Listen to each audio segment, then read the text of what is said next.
देखा देखी, क्या आप अपने निर्णय स्वयं लेते हैं? एक दिन की बात है, मैं रेलवे स्टेशन पर खड़ा था।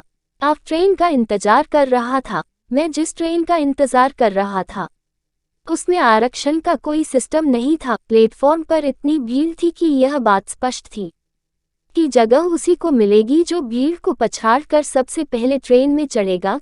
तभी घोषणा हुई, जयपुर को जाने वाली गाड़ी 40 मिनट की देरी से प्लेटफॉर्म नंबर 1 पर आएगी। इस घोषणा के बाद सभी यात्री आराम से बैठ गए। अब कुछ व्यक्ति नींद की मीठी मीठी झपकियां ले रहे थे। कुछ ही मिनट बाद एक व्यक्ति उठकर पश्चिम की तरफ आगे बढ़ा, जहां से ट्रेन आने वाली थी। तभी कुर्सी पर बैठे एक व्यक्ति ने अपने पास बैठे मित्र से कहा, देखो वह व्यक्ति आगे गया है, शायद ट्रेन आ गई, जल्दी चलो नहीं तो जगह नहीं मिलेगी। ऐसा कहकर वह दोनों व्यक्ति आगे की तरफ भागे जहां पर ट्रेन आकर रुकती है। उन दोनों व्यक्तियों को भागते हुए देख आराम से बैठी भीड़ में हलचल हुई तथा भीड़ भी उठकर आगे की तरफ चली गई जहां ट्रेन आकर रुकती है। भीड़ को देखकर मैं भी आगे बढ़ गया। आगे जाकर पता चला कि ट्रेन नहीं आई है। सबसे पहले जो व्यक्ति आगे की तरफ गया था वो तो ऐसे ही टहल रहा था। उस दिन मुझे ये बात समझ में आई कि अगर ज़्यादातर व्यक्ति एक ही दिशा में जा रहे हैं तो इसका मतलब यह नहीं है कि वह सही दिशा में आगे बढ़ रहे हैं। उस दिन मुझे अपनी सोचने की क्षमता व निर्णय क्षमता पर संशय हुआ, क्योंकि जब सब आगे तरफ जा रहे थे तब मैं भीड़ के साथ साथ आगे भागा और मैंने एक पल के लिए भी इस बात पर गौर नहीं किया कि अभी अभी रेलवे ने ये घोषणा की ट्रेन 40 मिनट बाद आएगी। आज हमारी समस्याओं की एक वजह ये भी है कि हम स्वतंत्र रूप से नहीं सोचते।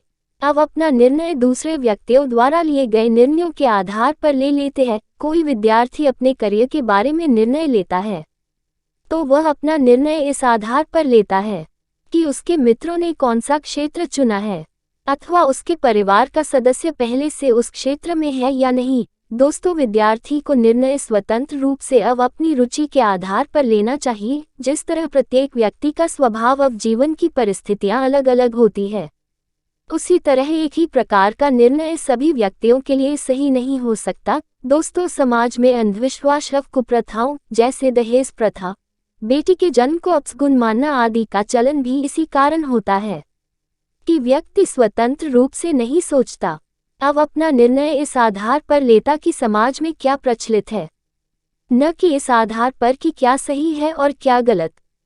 ज्यादातर बुरी आदतों अब धूम्रपान करने वालों के धूम्रपान करने की शुरुआत भी स्वतंत्र सोच के अभाव के कारण होती है, और वह धूम्रपान इसीलिए शुरू करता है कि उसके मित्र भी ऐसा करते हैं। आज ज्यादातर युवा नौकरी के लिए दर दर भटकते हैं और ऐसी नौकरी करने के लिए भी तैयार हो जाते जिसमें वह अपनी काबिलियत का सही और पूर्ण उपयोग नहीं कर सकते। वह ये नहीं सोचते कि वह अपने दम कुछ भी कर सकते हैं और इसके लिए किसी नौकरी का मिलना आवश्यक नहीं। दोस्तों, ज्यादातर लोग नौकरी को इतनी ज्यादा प्राथमिकता इसीलिए देते हैं क्योंकि भीड़ इसी दिशा में आगे बढ़ रही है और वह भीड़ का साथ नहीं छोड़ना चाहते। भीड़ हमेशा उस रास्ते पर चलती है जो रास्ता आसान लगता हो, लेकिन इसका मतलब यह नहीं कि भीड़ हमेशा सही रास्ते पर चलती है। दोस्तों, स्वयं को जगाओ, अपने सपनों को जगाओ, अपने मन को स्वतंत्र बनाओ, अपने निर्णय स्वयं लो, क्योंकि आपसे बेहतर आपको कोई नहीं जानता।